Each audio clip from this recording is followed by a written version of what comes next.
लगाना, किसी पर अगर वृक्ष की छांव पड़ जाएगी तो उसका जीवन सार्थक हो जाएगा, उसकी जीवन की धन्यता हो। अगर रोड के किनारे नहीं लगा सकते तो कहीं ऐसी जगह लगाना जहां कोई पथिक के सिर पर बेलपत्री के वृक्ष की छांव पड़ जाए।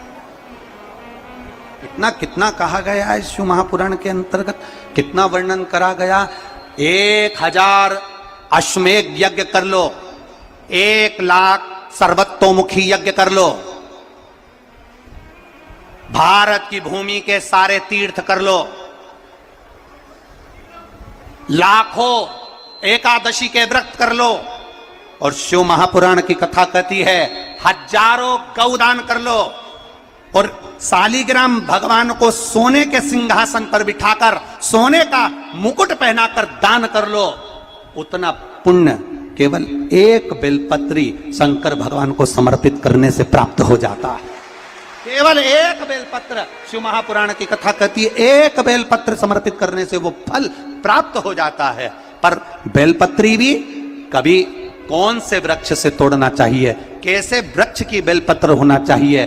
कई लोग जरा जरा सा बेलपत्री का वृक्ष होता है, उस बेलपत्री के वृक्ष की बेलपत्र तोड़ लेते हैं, उस बेलपत्री के वृक्ष की बेलपत्र तोड़कर शंकर भगवान को समर्पित कर देते हैं। ना ना, बेलपत्री का वृक्ष कैसा होना चाहिए, जिस बेलपत्री के वृक्ष की छांव हम पर पड़ रही हो, जो हमारे मस्तक से नहीं, हमारे दोनों हाथ खड़े होने के बाद हम ऊंचा करें और उस पर भी उस बेलपत्री की पत्तियां स्पर्श ना कर पाए, हमारे हाथ पर भी बेलपत्री के वृक्ष की छांव हो, ऐसे बेलपत्री के वृक्ष की पत्ती तोड़कर शिव को चढ़ाई जाती है। ये नहीं कि छोटा सा बेलपत्री का पौधा तुम्हारे घर में लगाए, गमले में लगाए, उसी की पत्ती तोड़कर भगवान को चढ़ाते जाओ, तो ये हम पुण्य नहीं कर रहे, ये हम पाप कर रहे हैं। हमारे ऊपर बेलपत्री की छांव हो और उसकी पत्तियां ली जाए, तब तोड़कर भगवान शिव को समर्पित करी जाए, तब वो पुण्य प्रावधान करते हैं। जरा जरा से पौधों की पत्तियां हमको पुण्यता नहीं देगी, जरा जरा से पत्ते की पत्तियां हमको पुण्यता प्रदान नहीं करेगी। पुण्यता तब देगी जब वो वृक्ष बड़ा हो जाएगा, जब वो वृक्ष बड़ा हो जाएगा, उस वृक्ष की मूलता बढ़ जाएगी,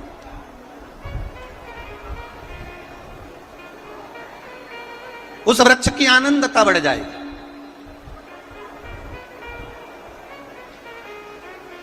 आप करो भजन।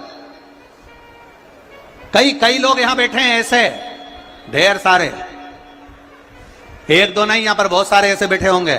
सावन का महीना आया, बेलपत्री तोड़ना है, पूरी की पूरी डाली तोड़ कर लिया है, डाली तोड़ के लाए, पत्तियां निकाली, डाली को उठाकर फेंक दिया और उस पत्तियों को पूरे मोहल्ले में बांट दिया। जी जी तुम भी लो, काका जी तुम भी लो, फूफा जी तुम भी लो, मामा जी तुम भी लो। अब लोगों ने कितना तारीफ करी, हमारी देवरानी का छोरा इतना बढ़िया सारे मोहल्ले में बेलपत्री दे देता है। पर वो देवरानी के छोरे से एक बार तो पूछना कि कितने नरक में पड़ेगा जो तूने सावन के महीने में पूरी डाली तोड़ी है। जरा विचार करना, शिव महापुराण में लिखा है बेलपत्री के वृक्ष पर से बेलपत्री जब तोड़ी जाती है तो पत्ती तोड़ी जाती है, उसकी डाली नहीं। एक डाली भी अगर बेलपत्री की टूट जाती है तो उसके दूसरे अर्थात दूसरी पीढ़ी, जैसे आज वो पिता बना है तो उसका बेटा, उसके घर में संतान फलीभूत नहीं हो सकती अगर डाली टूटती है। तो पत्ती तोड़ने का नियम है, डाली तोड़ने का नियम नहीं।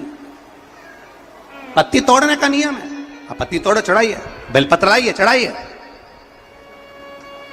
पर डाली तोड़ने का नियम हमारे यहां वर्णित नहीं करा गया, डाली तोड़ने का नियम हमारे यहां नहीं बनाया गया।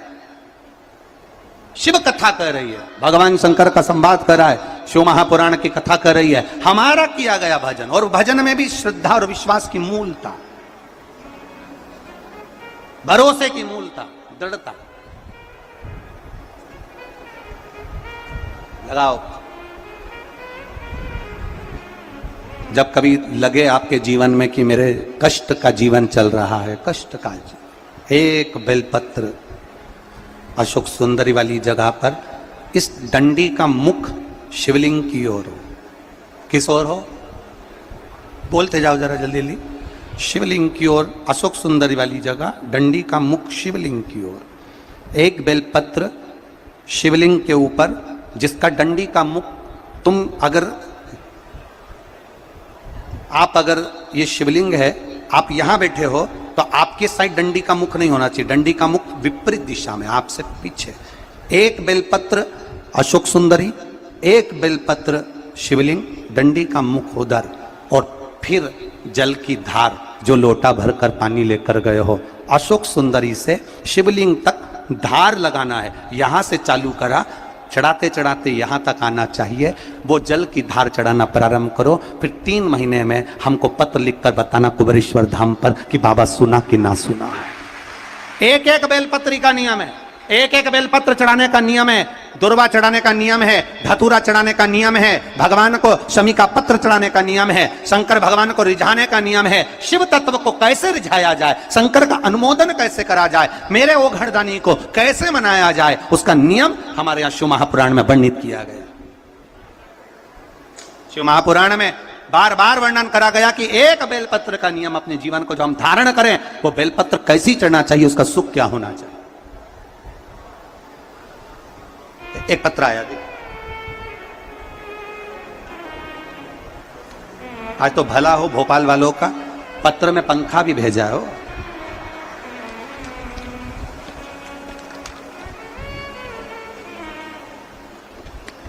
ऐसे टीवी पर भी आप लोग पत्र पढ़ सकते हैं। मैं जितेंद्र विश्वकर्मा, पत्नी रीना विश्वकर्मा, पुत्र शिवांश विश्वकर्मा, 235 एम सेक्टर, अयोध्या नगर, भोपाल। मेरी शादी को 8 वर्ष हो गए थे, कोई संतान नहीं हुई। मेरी बहन जिसका भी रीना विश्वकर्मा है, वह कुबेरेश्वर धाम गई और वहां से बाबा से विनती कर एक रुद्राक्ष लेकर आई। सफेद आंकड़े की जड़ का प्रयोग करा, एक बेलपत्र, गुरुजी आप कहते हो शंकर को चढ़ाना, एक बेलपत्र चढ़ाने का नियम बनाया। कभी बेलपत्र मिलती, कभी नहीं मिलती, तो शिव जी पर उठाकर शंकर जी को चढ़ा देते। बाबा की कृपा ऐसी हुई, 8 वर्ष के बाद 26 नवंबर 2023 को 26 नवंबर को पुत्र रत्न की प्राप्ति बाबा की कृपा से यहां 2022 में बाबा ने कृपा कर दी है। ये पुत्र का फोटो भी लगाया, ये शिव तत्व है, ये ओघड़ी, ये शंकर, ये त्रिकालदर्शी, ये कैलाश। एक शिव पर चढ़ाया गया एक बेलपत्र, और खाली ना, बोलो बोलो आप लोग बोलो, बड़े प्रेम से बोलो। आज तो आखिरी दिन है, दिल से कहकर जाओ बाबा से, खाली ना कोई दर से तुम्हारे मैं भी खड़ा हूं।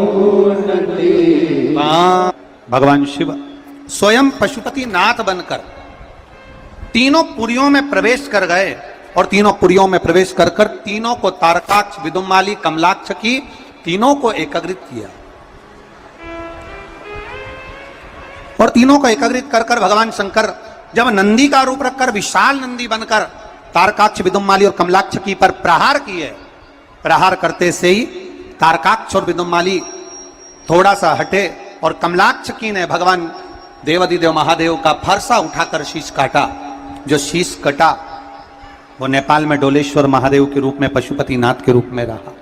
जो धड़ बना वो केदारेश्वर के रूप में विराजमान हुआ। पर देवता आश्चर्य में पड़ गए कि देवादिदेव महादेव अगर आज तारकाक्ष, विदुमाली और कमलाक्ष की इन तीनों का संहार नहीं करे तो फिर ये तो इनका संहार हो ही नहीं सकता। तब भगवान शिव ने उसी समय पर प्रकट होकर, भगवान देवादिदेव महादेव मेरे त्रिकालदर्शी, मेरे कैलाशी ने त्रिशूल उठाकर तारकाक्ष, विदुमाली और कमलाक्ष की तीनों का संहार किया। चारों तरफ आनंद समाहित हुआ।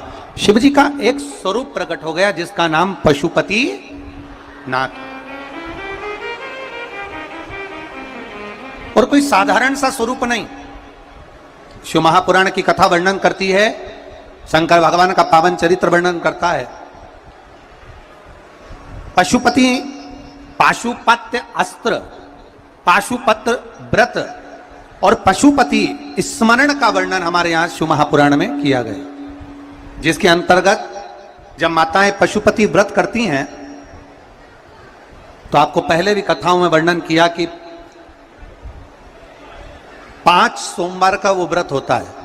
कितने सोमवार होता है? 5 सोमवार। किस किसने करा है? जरा हाथ उठाओ एक बार। सबने करा है? रख लो हाथ, रखिए। पशुपति व्रत 5 सोमवार का होता है। कितने दिए लेकर जाते हैं? 6 दिए लेकर जाते हैं।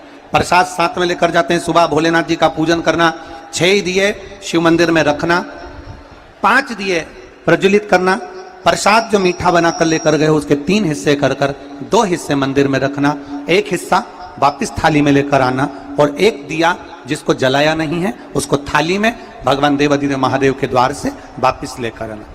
अपने घर में प्रवेश करते समय राइट हैंड में वो दिया रखना, जैसा शिव महापुराण में वर्णित किया गया है। पाशुपत्य व्रत का दीप प्रज्वलित करना, भीतर प्रवेश करना, प्रसाद का जो हिस्सा लेकर आए हो उसको पाना, फिर भोजन ग्रहण करना।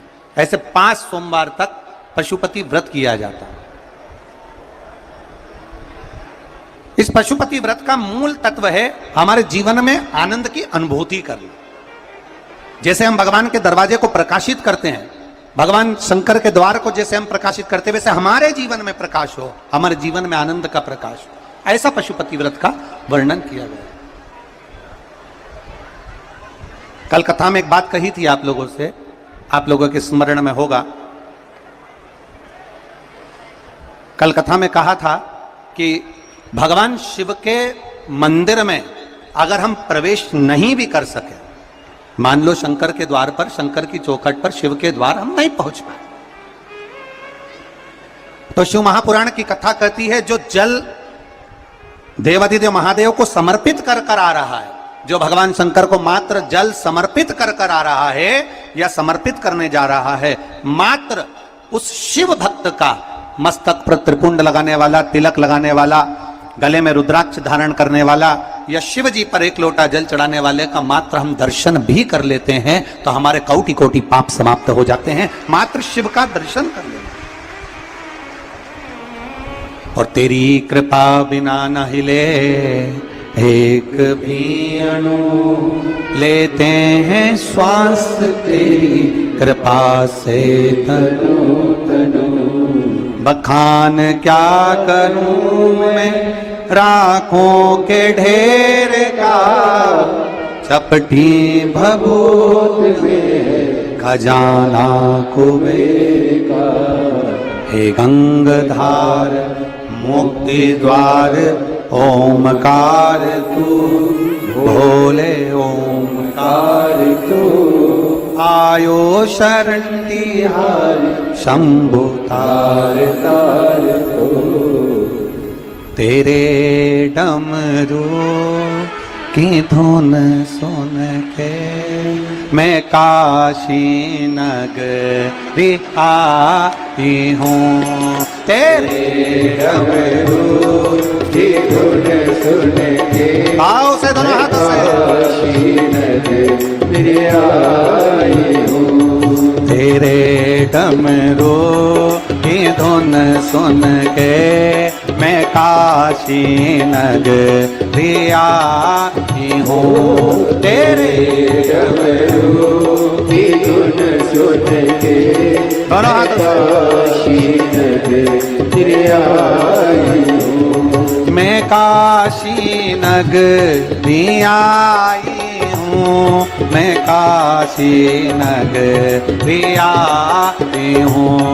मैं काशी नगरी आई हूँ। मैं काशी नगरी आई हूँ। मैं काशी नगरी।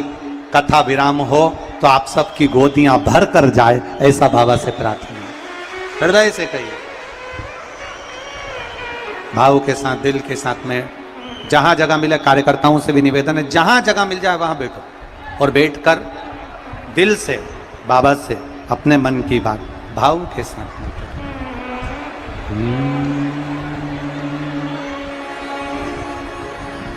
श्री शिवाय नमस्तुभ्यं। श्री शिवाय नमस्तुभ्यं।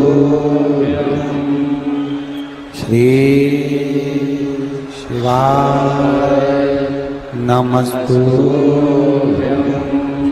श्री शिवाय नमस्तुभ्यं।